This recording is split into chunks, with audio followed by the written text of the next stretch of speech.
I had been dreaming about this day for 5 long years. Every late night, every early morning, every missed birthday party or soccer game, they had all been leading here.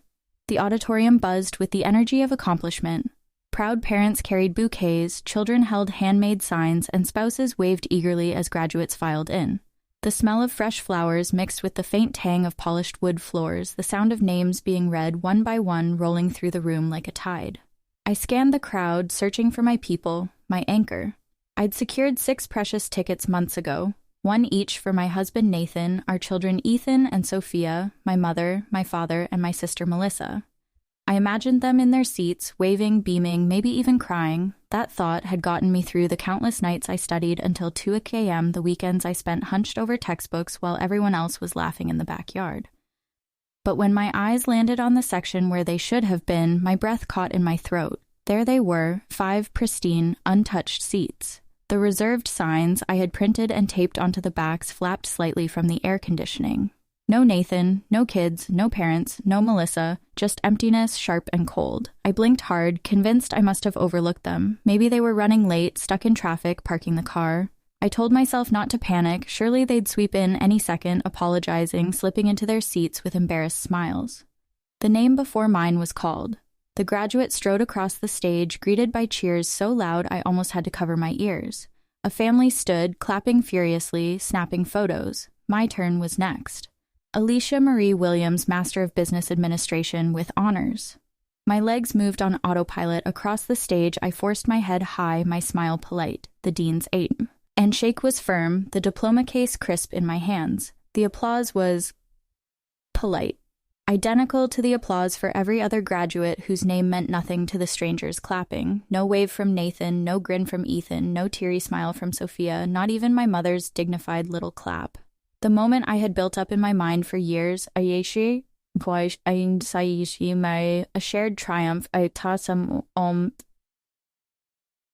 felt suddenly stripped of all warmth. As I walked back to my seat, I kept my gaze down, willing the lump in my throat to dissolve. My classmates returned to hugs and flowers. I sat quietly, holding the diploma case like it might keep me from unraveling right there in front of everyone.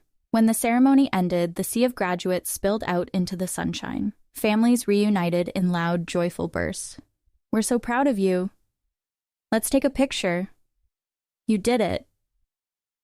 Cameras flashed, flowers were exchanged, laughter rang out. I stood at the edge of it all, my phone heavy in my purse. It buzzed. My heart leapt. Maybe it was Nathan saying they'd just arrived. Maybe they'd missed the start but made it in time for pictures. But when I pulled it out, there was no photo of the kids holding balloons, no "we're here" text. Instead, the screen showed one unread message. "Nathan, we need to talk. Urgent." The crowd around me blurred. The air suddenly felt too warm, too close. My fingers tightened around the phone as if it might anchor me. This was supposed to be my moment, my day. But the empty seats and that single message told me everything I didn't want to hear. Whatever Nathan had to say, it wasn't going to be congratulations. And just like that, the 5 years of sacrifice didn't feel like a victory anymore. They felt like a gamble I might have already lost. 5 years earlier, when I first decided to go back to school, it felt like the bravest and most daunting choice I had ever made. I was 30 years old, already working full-time as a financial analyst at Franklin Financial Services. Nathan had a steady job as a software developer, and we were raising 2 kids, Ethan, who was 9 at the time and obsessed with soccer, and Sophia, who was just 6, still in that sweet stage where she thought everything I did was magical. On paper, our lives were stable, but I'd been hitting a wall at work for years. I watched younger, less experienced colleagues, often men, promoted into senior roles I was more than qualified for. Each performance review ended the same way.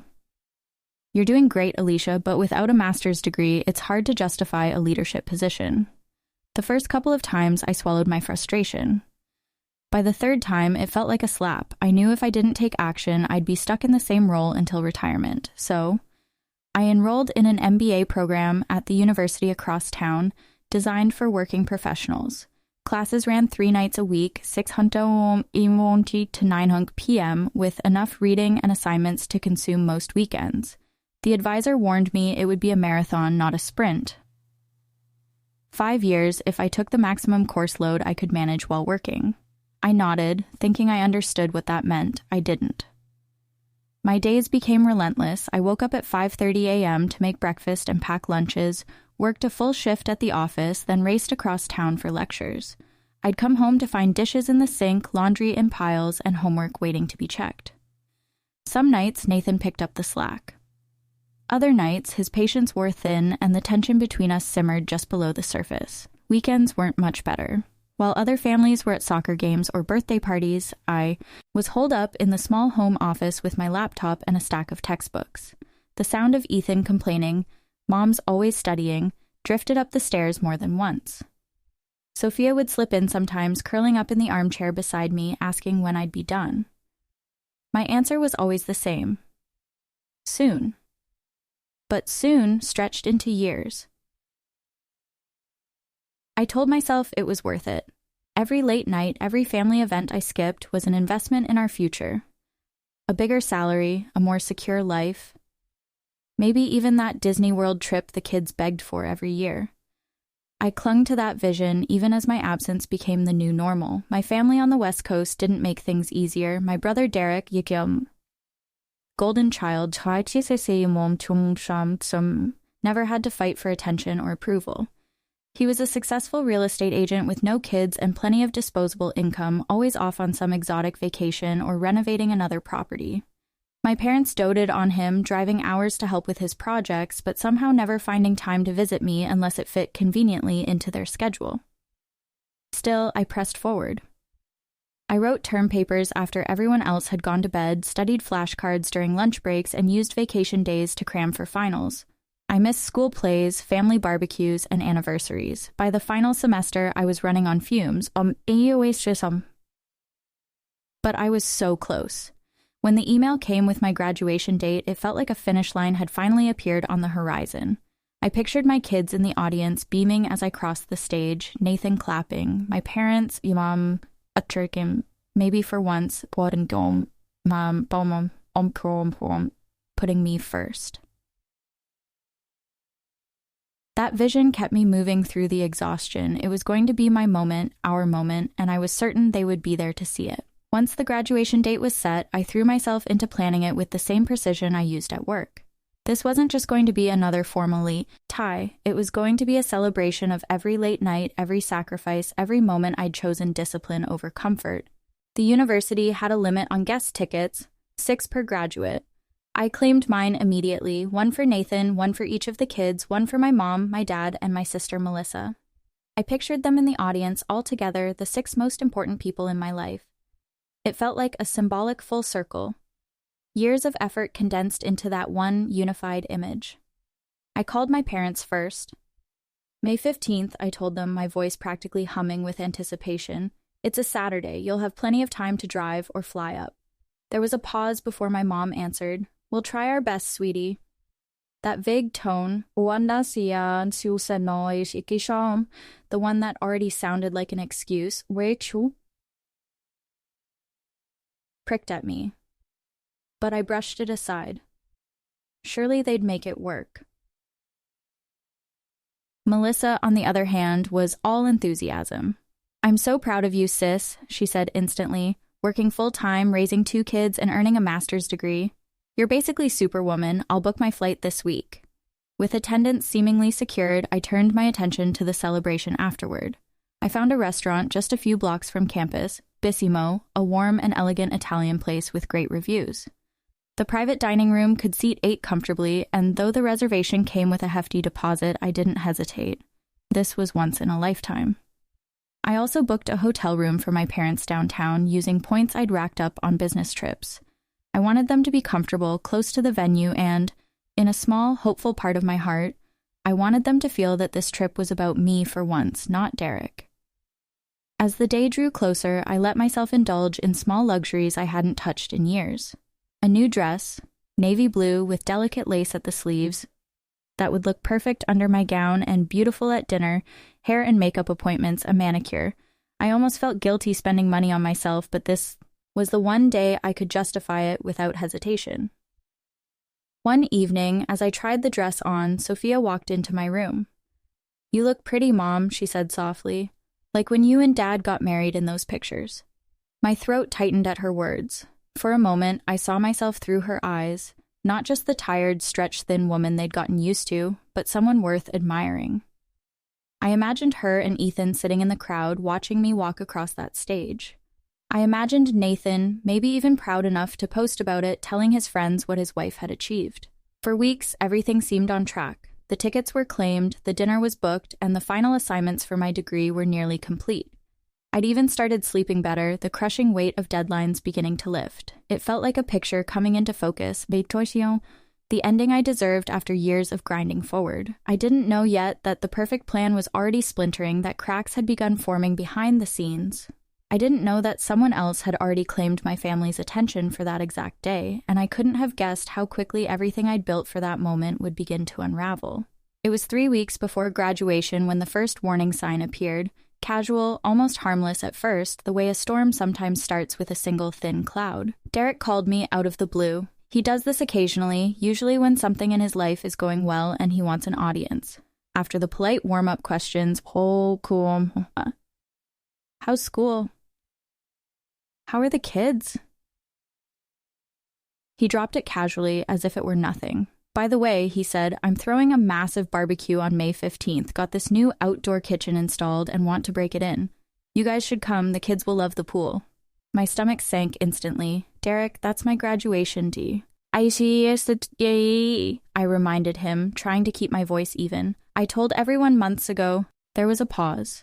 "Oh, right, I forgot," he said, not sounding remotely sorry. "Can you change your graduation dinner to another weekend?" I let out a short laugh, the kind you give when you think surely they're joking. "The ceremony is at 2 o'clock. It's been scheduled for over a year. The university doesn't exactly take requests." "Well, I've already invited about 30 people," Derek continued, his tone breezy. "Some of them are clients only in town that weekend. Not really something I can move, but hey, what time does your thing end? Maybe you can stop by afterward." The casual dismissal, the way he framed my 5-year achievement as something I could swing by after his party, it made my pulse quicken. "The point isn't whether I can stop by," I said tightly. "My family should be at my graduation." "Come on, Alicia," he sighed, using that patronizing big brother tone I'd hated since childhood. "It's just a graduation. You already had one for your bachelor's degree. This is just a piece of paper saying you took some extra classes." It was like being doused in cold water, just a piece of paper. 5 years of late nights, missed holidays, and constant exhaustion, reduced to extra classes. Before I could gather the right words, Derek delivered the final blow. "Mom and Dad are coming to the barbecue, they already confirmed. Aunt Susan and Uncle Joe will be there too. We hardly ever see them." There it was, not just my brother choosing his convenience over me, my parents too, and of course they'd confirmed without so much as a call to me. I hung up on Derek before my voice cracked. My hands were shaking as I dialed my mother, hoping she'd see reason. "Mom, Derek scheduled a barbecue on my graduation day," I said, going straight to the point. "You can't go to that instead." Her sigh was almost theatrical. "Oh dear, what bad timing. Can't you both reschedule to..." "No," I said sharply. "Aisha, my graduation has been planned for a year. I told you the date 6 months ago." "Well, it's just so hard," she said, her tone shifting into martyr mode. "Your aunt and uncle will be here, and you know how much your father loves Derek's barbecues. Can't we come to both?" Physically impossible given the distance and timing, but logic wasn't the point. She was already looking for ways to avoid choosing me. The conversation spiraled from there. She accused me of being selfish, for not understanding their desire to attend both events as if they were equal in importance. By the time I hung up, I felt hollowed out, like I'd been rehearsing the same fight my entire life. That evening, I told Nathan, expecting the kind of immediate, unquestioning support a spouse should give. He rubbed my back and said, Your family's always been like this, but hey, you've still got me and the kids will be there cheering you on. That's what matters, right?" I clung to those words. If nothing else, I'd have my husband and children in the crowd. I didn't realize that even that promise was already fragile and about to break. After the call with my mother, I was drained.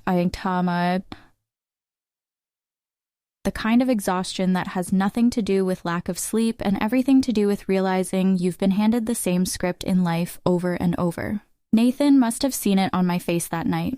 I was in the kitchen, rinsing pasta in the colander, when I finally said, "Just promise me you and the kids will be there, no matter what." He didn't hesitate. "I promise," he said, stepping closer and placing a hand on my shoulder. Nothing could keep us away. I studied his face for a moment, needing to believe him. "Because this isn't just about me," I added. I want Ethan and Sophia to see it. I want them to understand that hard work matters, that you show up for family even when it's not the most exciting thing on the calendar." Nathan nodded, almost solemn. "I get it. We'll be your fan club, front row, cheering like crazy." For a few days, I let myself relax into that reassurance. My parents and Derek might disappoint me, but at least my husband and kids understood what this meant. In the weeks leading up to the ceremony, life returned to its usual rhythm. Work, school drop-offs, late-night study sessions for my final exams.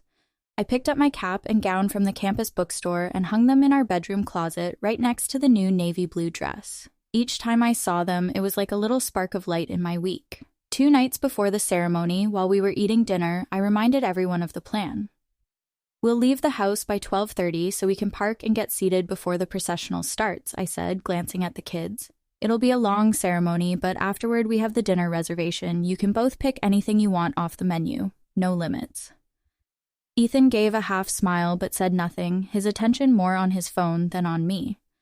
Sophia perked up at the mention of dessert.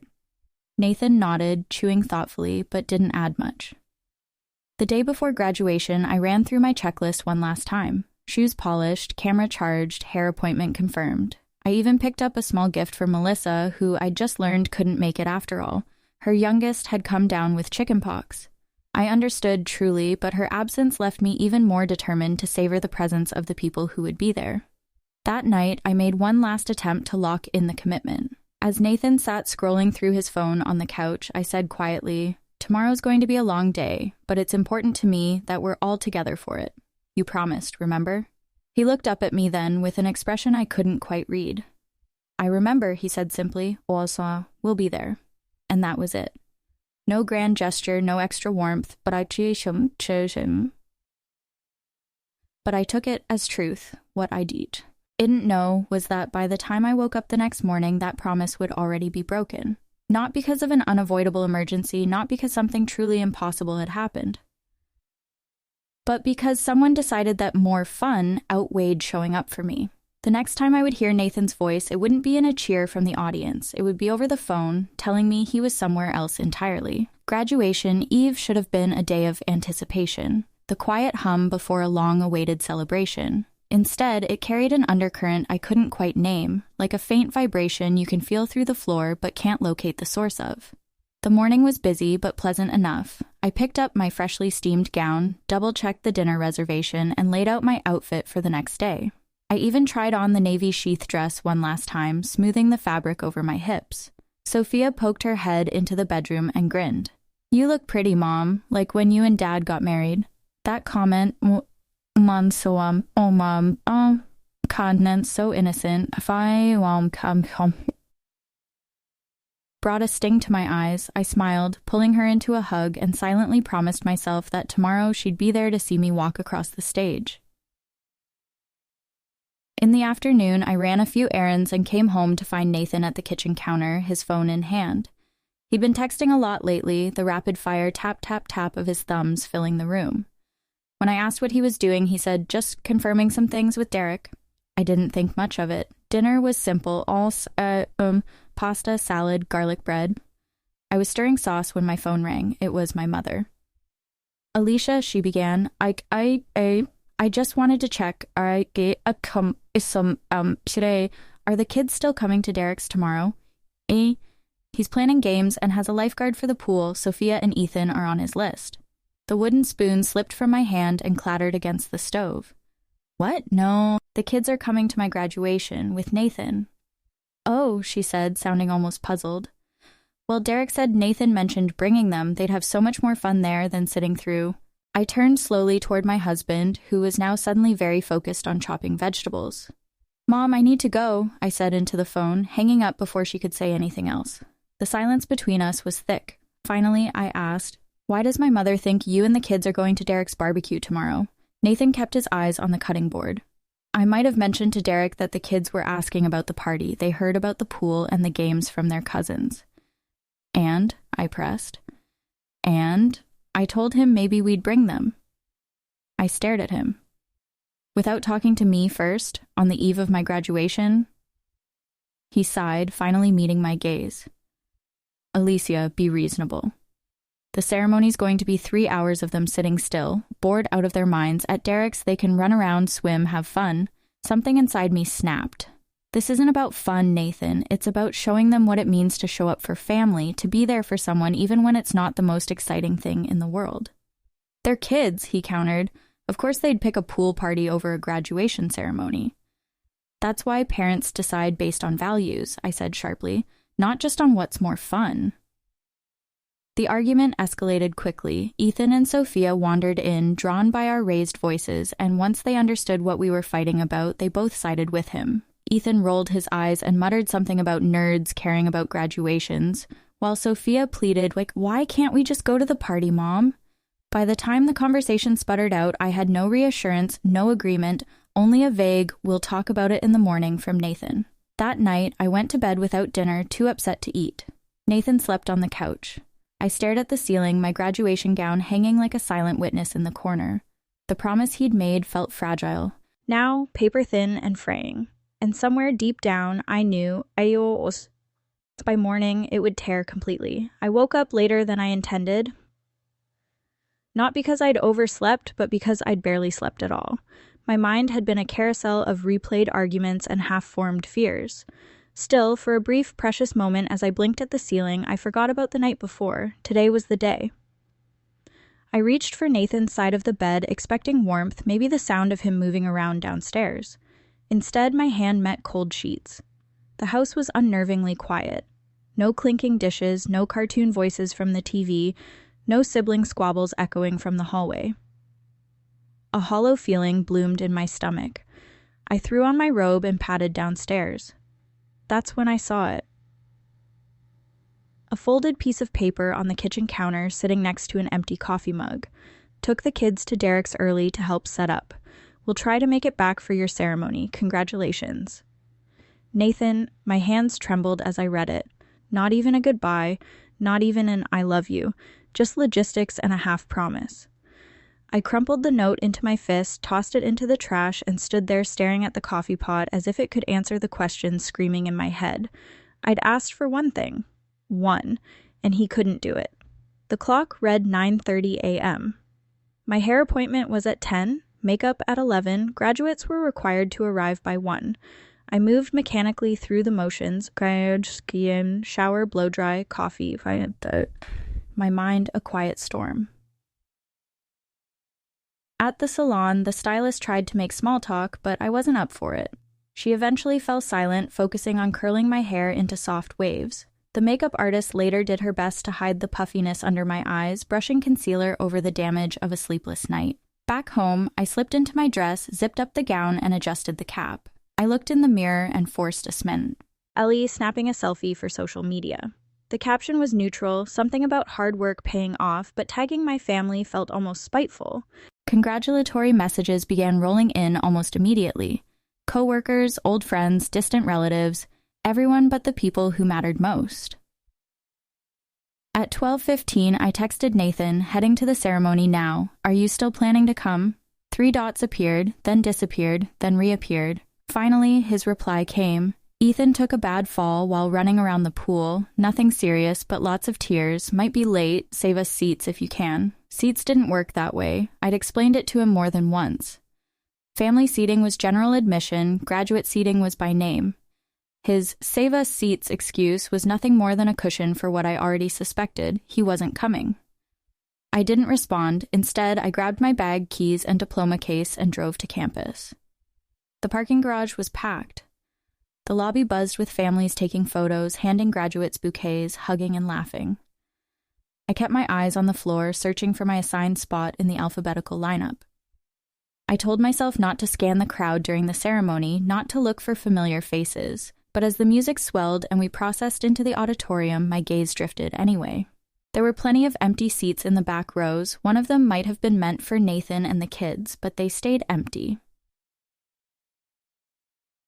Do you want me to continue with Section 8? The ceremony without them, where Alicia decides to own the moment for herself despite the heartbreak. Section 8, the ceremony without them. 500, 700 words. Walking into that auditorium felt like stepping onto a stage where everyone else had a full supporting cast and I was the only one without a crew. The air was thick with joy, the kind that comes from shared triumphs, and it pressed against me like a reminder of what I didn't have. Families waved at graduates, flowers rustled in paper wrap, and camera shutters clicked in rapid bursts. I keep my eyes on the floor, willing myself not to search for them again. The seat beside me in the graduate section was filled by a woman I barely knew from class. She had her parents in the audience beaming proudly. She turned to me, "Is your family here?" "Yes," I lied without thinking. I couldn't bear to say the truth out loud. The speeches began, the university president, the dean, a successful alum who talked about perseverance and the village that supports us. My throat tightened at that last part. My village had opted for BBQ.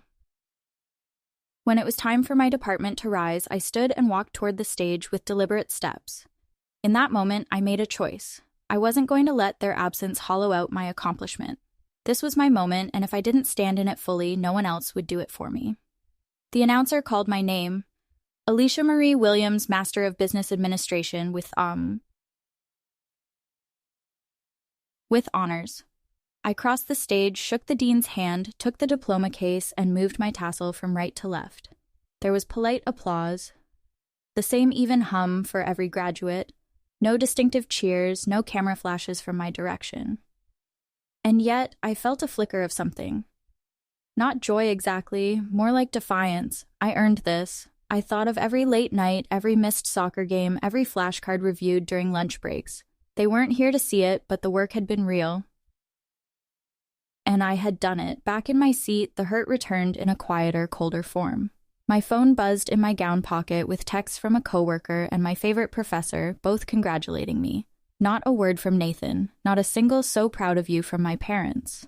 When the ceremony ended, graduates poured onto the lawn for the traditional cap toss. Clusters of families huddled around their graduate for photos. I stood on the edge, smiling for a couple of shots with both the classmates, then drifted away. That's when I made the mistake of opening social media.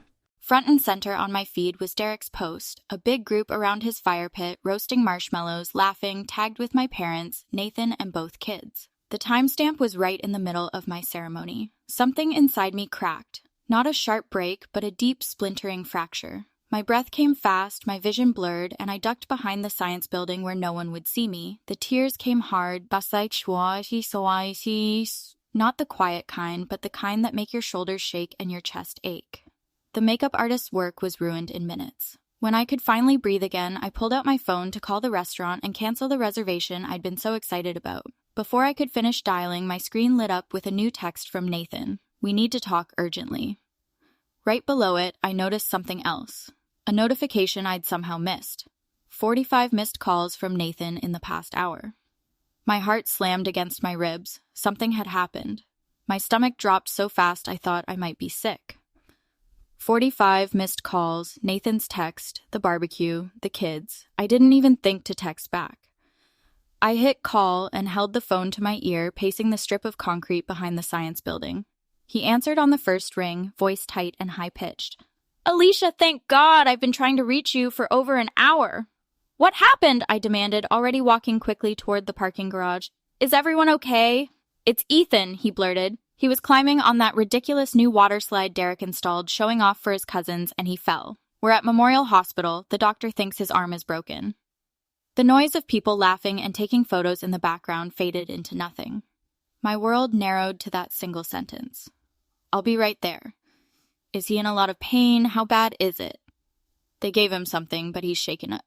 He keeps asking for you. That last part hit in two ways. The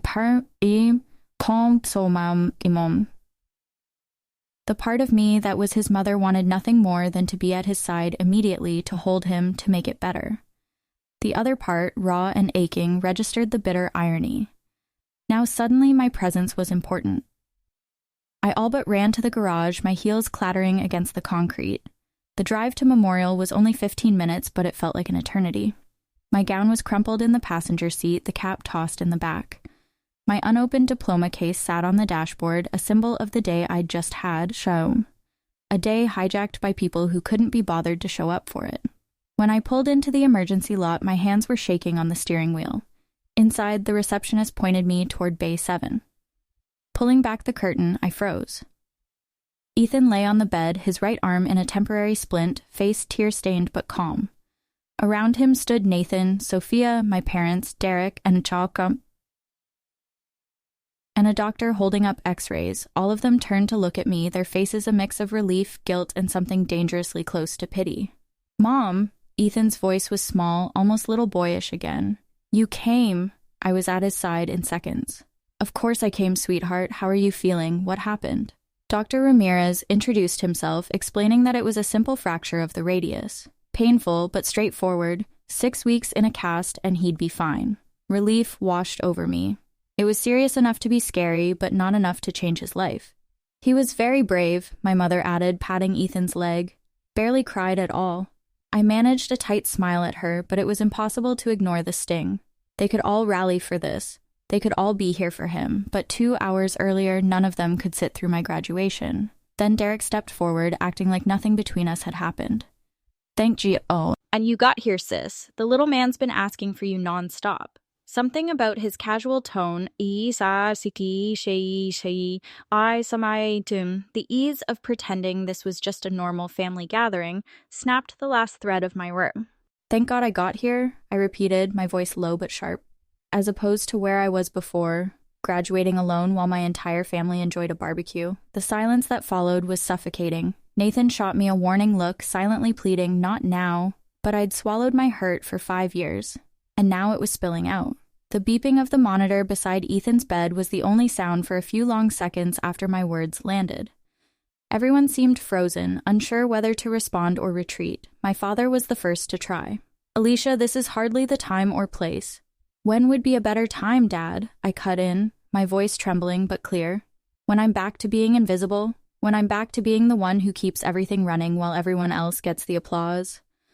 When I'm back to putting everyone else first so you can keep pretending this doesn't happen." My mother frowned, a note of confusion in her voice. "Honey, we didn't realize it meant this much to you. It's just a ceremony." Just a ceremony. Those words hit like a second fracture, deeper than Ethan's. Just like it's just a degree, just like it's just an accomplishment. Do you hear yourselves? This was 5 years of my life, 5 years of missing bedtimes, studying until 2 in the morning, using every vacation day for exams instead of family trips. 5 years of guilt, exhaustion, and sacrifice. And on the one day, I asked for all of you to show up, you couldn't even give me that. Derek shifted uncomfortably and tried to deflect. "Look, what matters now is Ethan's okay. This was an emergency." "And if there hadn't been an emergency," I shot back, my gaze locked on him. "Would any of you have regretted missing my graduation? Would you have even thought about me at all today?" The silence that followed was its own answer. My chest ached, but the words kept coming, as from years of bay, nang minimized and pushed aside, refusing to stay buried. Nathan finally stepped closer, placing a hand on my arm. "Alicia, you're upset, This is so, and you have every right to be. But Ethan needs calm right now. We can talk about this later." I looked at my son. His eyes were wide, darting between the adults like he was afraid the room might explode. Sophia was chewing her lip, trying not to cry. They didn't deserve to be dragged through this. "You're right," I said quietly, forcing myself to inhale. "Ethan needs us to focus on him right now." I turned to my son, softening my voice. "Sweetheart, the doctor says you're going to heal just fine.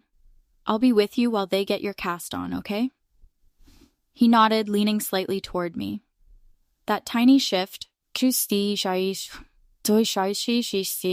me for comfort, Mom's son anchored me enough to stop the flood. The nurse arrived to take Ethan for casting, and I volunteered to go with him. Truthfully, I needed the distance from the others more than I needed to supervise the procedure. As we walked down the hallway, Ethan looked up at me. "I'm sorry I missed your graduation, Mom. I really wanted to go to the party, and Dad said it would be okay." My throat tightened. "It's not your fault, sweetie. Adults made those decisions, not you." "But you're sad." "Yes," I admitted. "I'm sad. but I'm also very proud of myself, and I hope one day you'll understand why today mattered so much. His brow furrowed, and for a moment he looked far older than his 14 years. I'm proud of you too, Mom, even if I didn't see you get your diploma thing. It was the first genuine acknowledgement I'd received all day. And coming from him, it meant more than all the applause in the world. When Ethan's arm was set in its bright blue cast, we returned to find the ER bay empty except for Nathan. My parents, Derek, and Sophia had apparently gone to the cafeteria for coffee and snacks. The doctor is we can take him home, Nathan said, holding out the discharge papers. There's a prescription for pain meds we need to fill. I'll take him home, I replied, keeping my tone even. You can pick up Kaishim. Alicia, Nathan began, hesitating like he was stepping into a minefield. About today. Not now, I cut him off sharply. Not in front of Ethan. Right then, my phone rang. It was Linda from work. My friend who had promised to be at the ceremony. I'd forgotten she'd been waiting for me afterward. Alicia, where are you? I've been looking everywhere, she said, her voice full of concern. I'm at Memorial Hospital. Ethan had an accident. Oh my God, is he okay? Broken arm, I said. Wait, we're just heading home. He'll be fine. Do you need anything? Company? Food? I can pick up prescriptions if you want. The lump in my throat came out of nowhere. Her offers, thoughtful, specific, no strings attached, felt like a foreign language compared to the indifference I'd just endured. Actually, would you mind coming over later? I could use a friend right now. Of course, she said without hesitation. I'll bring dinner. Text me your address. When I hung up, Nathan was watching me. Who was that? Linda, I said pointedly. She came to my graduation since no one else did. She's bringing dinner later. Before he could answer, my parents and Derek returned with Sophia in tow. My mother immediately launched into fussing over Ethan's cast, while my father started asking about follow-up appointments. Derek hung back, uncharacteristically subdued.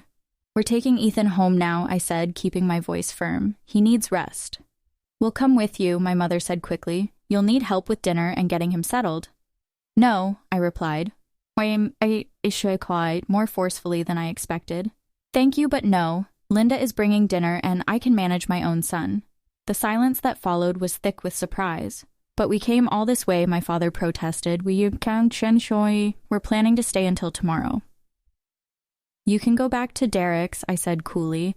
I'm sure the barbecue is still going. I need some space right now. Derek looked like he might argue, but thought better of it. My mother's expression wavered between hurt and confusion, but I didn't soften. For once, I wasn't going to make myself smaller to make them comfortable. In the parking lot, we split without ceremony. Them heading back toward Derek's car, me toward mine. Nathan drove us home, quiet except for Ethan asking if he could watch TV when we got there. Sophia sat in the back seat, unusually silent. At home, I got Ethan settled on the couch with pillows, his favorite blanket, and a show he liked. Sophia disappeared to her room. Nathan lingered awkwardly in the kitchen, clearly waiting for the moment when I'd finally unload. I'm going to change, I said, gesturing to my graduation dress. Then we need to talk. Upstairs, I peeled off the dress, the one I'd chosen to feel beautiful in, and set it on the bed like a relic from another life. The makeup came off next, along with the last of my self-restraint. I looked in the mirror, saw the lines of exhaustion under my eyes, and thought, this has to change. When I came back down, Nathan was at the counter unpacking the prescription bag. He looked up as I entered. Alicia, I know you're angry. Angry doesn't begin to cover it, I said. I feel betrayed, and not just by them, by you most of all. He swallowed hard, but didn't interrupt.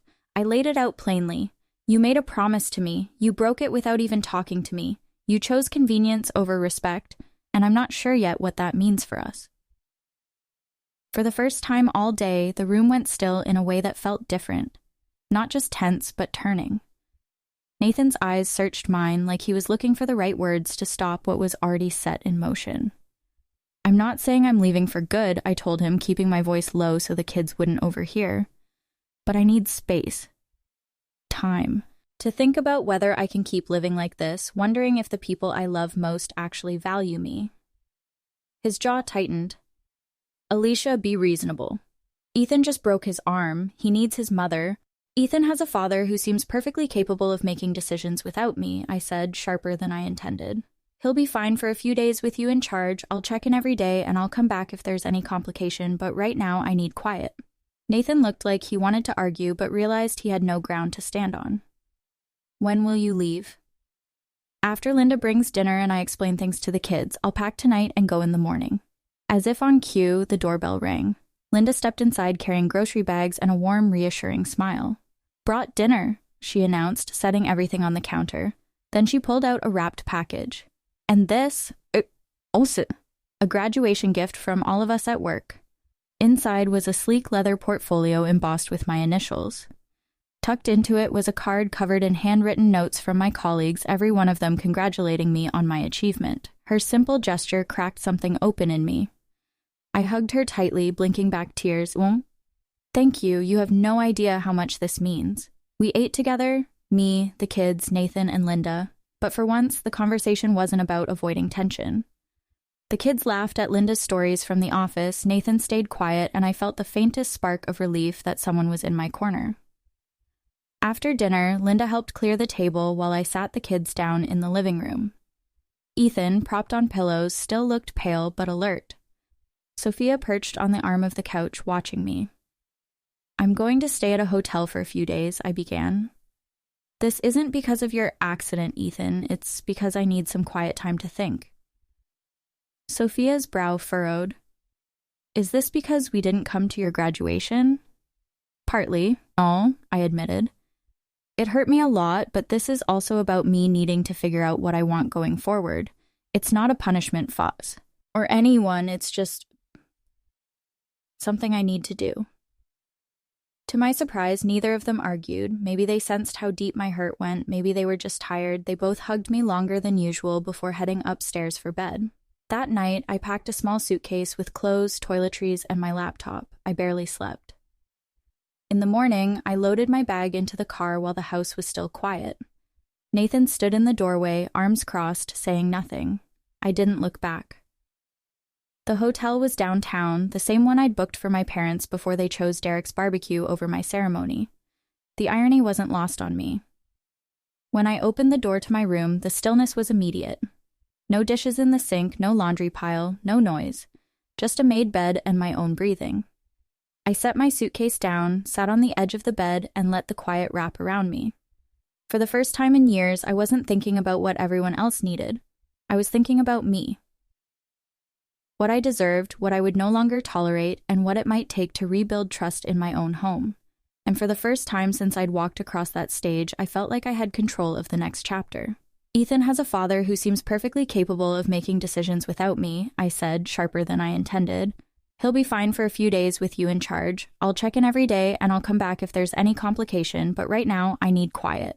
Nathan looked like he wanted to argue, but realized he had no ground to stand on. When will you leave? After Linda brings dinner and I explain things to the kids, I'll pack tonight and go in the morning. As if on cue, the doorbell rang. Linda stepped inside carrying grocery bags and a warm, reassuring smile. Brought dinner, she announced, setting everything on the counter. Then she pulled out a wrapped package. And this, a